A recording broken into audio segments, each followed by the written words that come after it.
What's going on, friends? I hope your week is off to a great start. Today I'm going to be talking about all of my Amazon purchases that have actually been worth it. So I know a lot of people are doing like rating their Amazon items, but instead of telling you the stuff that didn't really work out, I'm going to instead tell you the things that I love and still use, and also give you a few ideas of how you can use them so they can be just as useful for your home learning experience. A few of these things you've already seen in some of my videos if you've watched before. If you're new, welcome. I'm going to be showing you a few of the things that I use often, why I love them, and why they will be useful for you in your homeschooling also.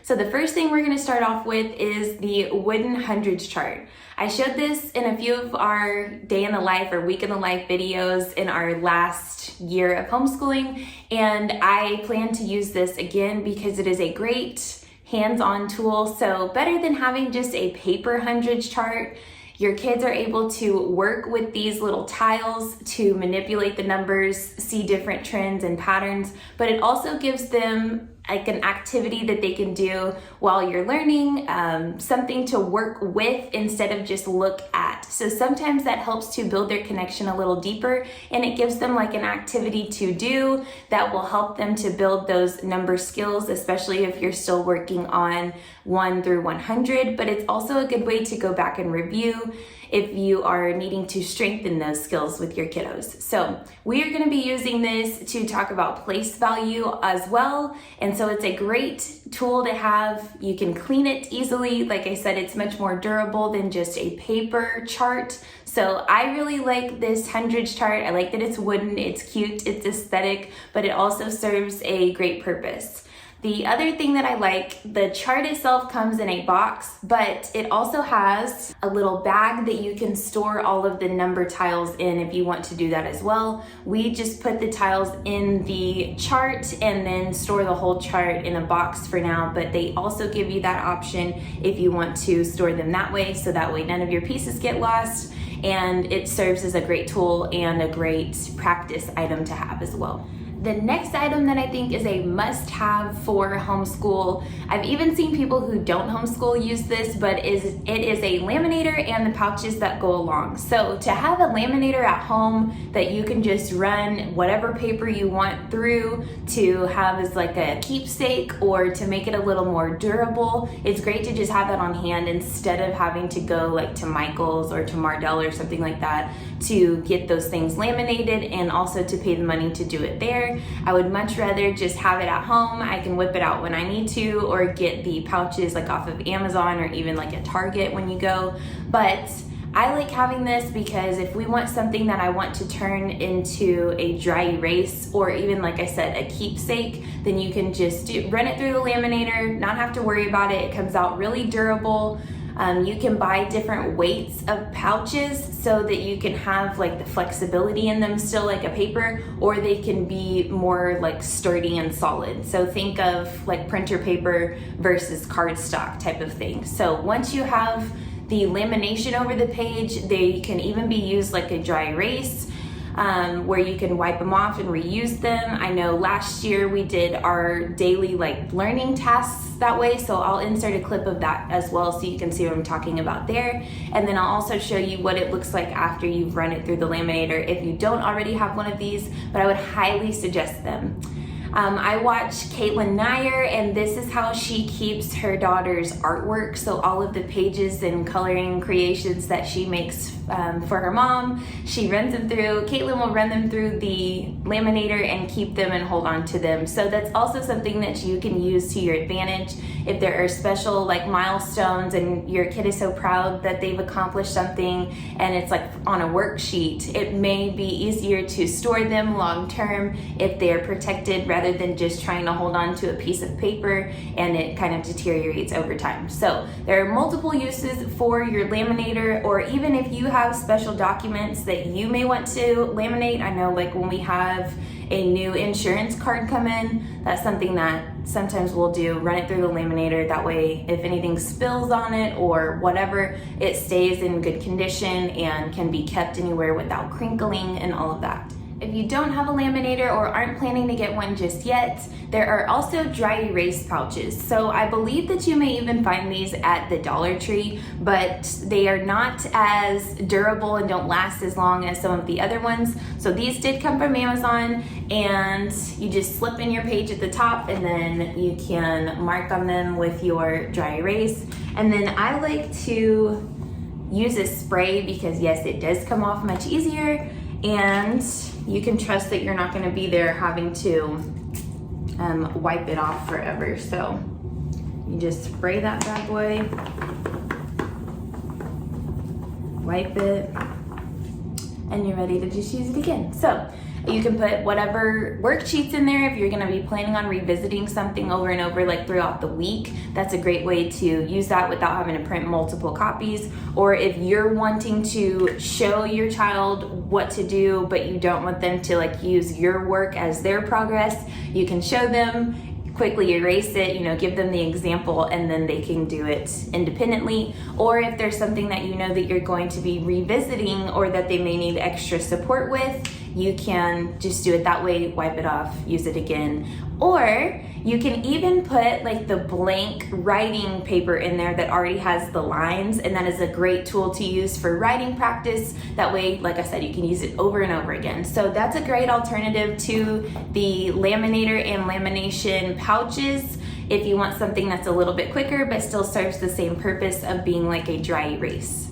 The next thing that I'm going to talk about, you probably, if you've been here for a little while, you already know I love my photo boxes. Now, these are easy ways to store things that have a lot of pieces or activities that are like the perfect kind of size around this, or even like the matching games and activities that you may be able to find and print. If you haven't already seen, I have a video and I can't remember off the top of my head exactly what it's titled, but I did a video showing how I refilled our boxes with different activities once we graduated, like from working on letters and name and sounds. Then we moved on to reading. So that is where all of these activities can be found, and you can get a few different ideas. I'll link it up here for you.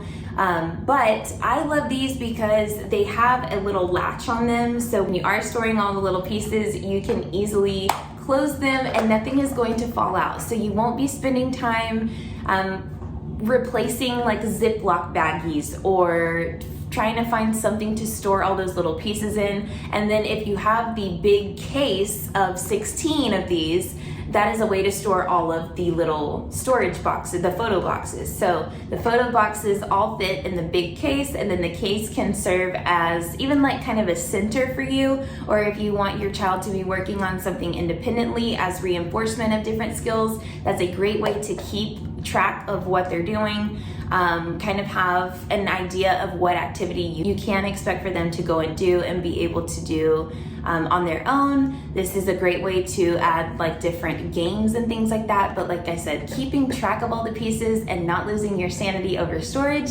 it's definitely worth it. Before we move on, all of this stuff that I'm going to be talking about is linked below. That way you don't have to go on a wild goose chase on Amazon to find exactly which ones I used. And if there is anything that I mention, I'll also put it down below, even if it's not something that I really intended to be in this video. If you're curious about it, go definitely check it out, because like I said, I don't want to waste your guys' time in mentioning things that don't really work long term. I always know there's some things that you're like, oh, I have a great idea for this. I can see this being very functional for what we're doing, and then it may not end up being good long term, and that's totally fine. Don't be afraid to chunk the stuff that doesn't work. Don't try to fit a round peg in a square hole if it's only going to create more of a headache for you. My air finally went off, so you would probably be able to hear me a little bit better, but as you guys know, I'm in Texas and it's hot, and so I can't just turn the air off because everyone else in my house will be ready to knock me out if I do. So I'm sorry for the extra noise. The next thing I'm going to talk about is, once again, and do you guys have the locusts at your houses? Because those things are so freaking loud too. But we'll just keep moving. I hope that you guys can hear me perfectly, but I'm sorry if you can't. Turn the volume up a little bit and hopefully it'll be okay. The next thing that I'm going to talk about is another thing that's going to make prep very easy for you and save you just a little bit of time. If you don't already have a paper cutter, I would highly suggest getting one of those, especially if you have activities that your kids have to cut out a million different pieces. Yes, let them work on their motor skills and cut things themselves, but if it's something that you're needing like for a lesson, sometimes it can just be easier to go ahead and cut it out for them so you can keep the lesson moving and have them practice their skills with cutting, doing something else. So that is the reason that I got this to begin with. I like to cut all the pieces if we have like a matching activity or something, and then go ahead and put them in a little folder. That way when we are going through the lesson, we can quickly just keep moving through the lesson and its intended goal, rather than stop, spend time cutting, and then have to get back into what we were talking about. So if you have little ones, that's a great option. Or if there's something that you're prepping for your lesson, that is one great way to just go ahead and get it done quickly. This particular one, I would say you can cut like 3 to 5 pages at a time with no problem. And it even cuts the laminated pages. So if that is something that you have been looking for, I'll link that because I like that specific one rather than some of the other ones that I've tried. So just in case. Okay, the next 2 things kind of go with your homeschooling space. So one of the things that I would highly suggest is to have a bulletin board of some sort, and I'm gonna show you this one right up here. We've had this one since we started, but it is great to have something to refer back to for your kids if you have like anchor charts that you put your learning on, that you want them to keep looking at to help them as you move through the different lessons or through different topics. To have it displayed in somewhere where they know that those things are going to be is great, especially if you're working on the different side of the room, but you don't want to keep everything like on your desk. Put it on a display board. You'll see in the video that I'm gonna show you that we have our sight words on like some little rings. So that's a great way that we have a little spot for that. This year we're incorporating Spanish, and so I'll give you just a little glimpse of what we're doing for that as well in this video, but I plan to do a full video about that too. But you'll see that I keep our little sentence strips up there. When we first started working on sentences, that's where we displayed them. So now we're going to be displaying our Spanish words and sentences that we'll be learning this upcoming year. So that is a great way just to display what you're working on and to have a space for your kids to look back to kind of jog their memory a little bit, or if it's something that is foundational that they are going to need as you move through different lessons, I would highly suggest putting it on the wall. And since this is a great way to just tack it up, rather than putting a hole in your wall or trying to find space on the wall, I really would suggest having a bulletin board. And the other thing that goes along with your homeschooling space is a foldable desk. So we used to have a desk that mounted on the wall and it pulled down, but because this room works for different things for our specific family, we have a treadmill in here. We kind of use this as like our workout space. This is an office for my husband and I. We store different things in here sometimes, and that's just how our house works. We needed this room to function for multiple things. So having a desk that was able to move out of the way, that wasn't big and bulky, was a must for us. But what we found with the mounted desk is that once it was in one space, if we needed to move things around, we still had to occupy space for where the desk was gonna fold down and where we needed to put chairs. So with that being more like a permanent piece of furniture in the room, it was hard to rearrange or like to rework if we did need to move things around to do a project or to do a workout or whatever. So it didn't really work. And that's something that I think a lot of homeschooling families face, is having like more permanence for your home learning space versus what that room is intended for, or the space that your family still may need in your house. So this desk right here folds flat. So I'll insert a clip, but just to kind of explain it to you a little bit, the sides, this little piece right here, they fold in and then the top folds down. And so you can actually like store it behind the couch or like tuck it in the closet somewhere if you needed to. So if we ever needed more room in this room, we could fold this away and store it somewhere. or whatever, move it to a different room temporarily if we're like working on something else and need more space. So to have the functionality of that was awesome, because looking at it, it has like a wood top and the iron side, so it kind of fit our vibe in here, and it doesn't look like it's a foldable desk, and it's very durable. It also came with hooks, so if you have things that you want to store on the side, like supplies or bags and backpacks and things, like if you go to the library or go on field trips, that's a great way to also have a little bit of extra storage. And we've definitely utilized this desk much more than we did the mounted desk. And I was so sad to give that away, but like I said, when you're doing your homeschooling, you kind of have to be ready to be flexible and do what actually works rather than what you think will work at times, and that's okay. This is something that I saw on a classroom teacher's YouTube channel, and she was mentioning how she used this with her reward system for her kids in her classroom, and I thought it was a great idea. So in an upcoming video, like I was saying, I'm going to be showing you guys like what our first week of schooling is going to be like, and planning and prepping and all of that stuff in an upcoming video, but I just couldn't wait to show these because I think they're so cool and that it's a good idea. So I wanted to go ahead and put it in this video since they are an Amazon item. But these little stickers, they're scratch off stickers. How cool is that? So these are the gold ones, and I think that I saw silver and maybe one other color, but you can put them on anything and then you can scratch off the little coating on there and see whatever's under the sticker. So we're going to be using these for our kind of like keeping track of how much progress we've made. So I made a little chart that I'll be showing you guys in that other video, and so we'll scratch it off after every week of learning, and that will not only help us to see like our end goal and how close we are, but we also have like different little treats that will be at the end of each week. So I wanted to show you guys that in case you came up with like a cool idea and a way to use it. They're like 1 inch in diameter. So if that gives you an idea of how you can use them or what you might want to use them for. But I will be sharing a link to the rewards system, kind of like tracking the year that I created whenever I show you guys the other video. But like I said, I couldn't wait to show you guys. I thought those were too cool because I didn't even know that they made those. And then another thing that also came from Amazon that we'll be using is, like I said, the our Spanish book. So this is Complete Spanish Workbook, and just to give you a little glimpse, oh, you can see my ring light, just to give you a little glimpse of what the pages in here look like.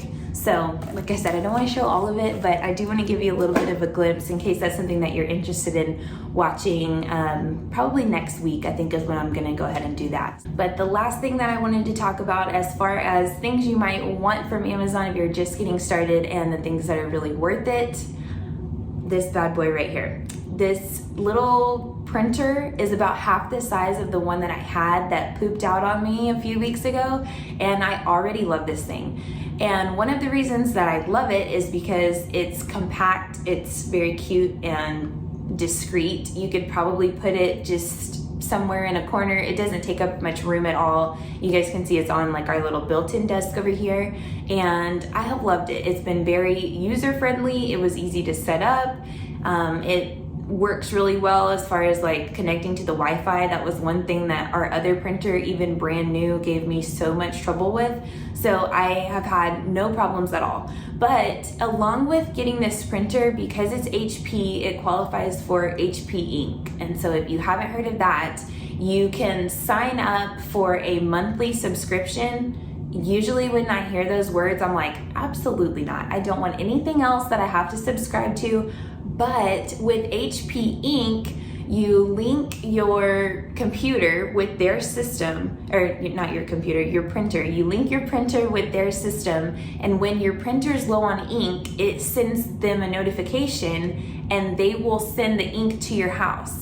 So no more being surprised the night before you need to have something printed that you're out of ink and you don't have any. You won't have to run to the store. You won't have to track down exactly which cartridges you need or whatever. And it even is functional with toner as well. So you can do ink or toner or whatever works with your HP printer. So even if you already have an HP printer, I would highly suggest going to sign up for HP Instant Ink. And then because this was new, it came with a few months free. So that's also something, if you are in the market for a new printer, that I would definitely take advantage of, especially if you're needing to print a bunch of stuff for your curriculum, like at the beginning of the year or like in the middle of the semester. Sometimes it's like, let me just go ahead and get it done with. That would be a great way to take advantage of that, and to also try it out if you wanted to. It's kind of like a free trial that comes with your purchase. So I love this printer. I will link it below, and then I'll also leave the link for the instant ink and all of that jazz. I think the first plan is 15 pages, and then the next one might be like 100 pages, and that's each month.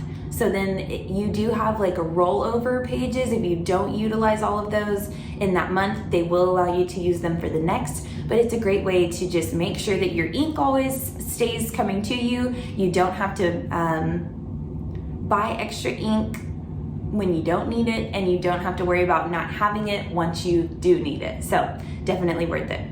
Okay, so that's gonna be all for this video. I hope that you enjoyed and maybe got some good ideas for what you might want to add to your wish list or go ahead and purchase off of Amazon. If you have anything that you absolutely love, definitely let us know in the comments. If you find anything in this video that you know for sure you're gonna be using, let me know as well. Thank you so much for being here. If you enjoyed this video, be sure to give it a thumbs up. And if you haven't already, hit that subscribe button so you don't miss another video. And I will see you in the next one.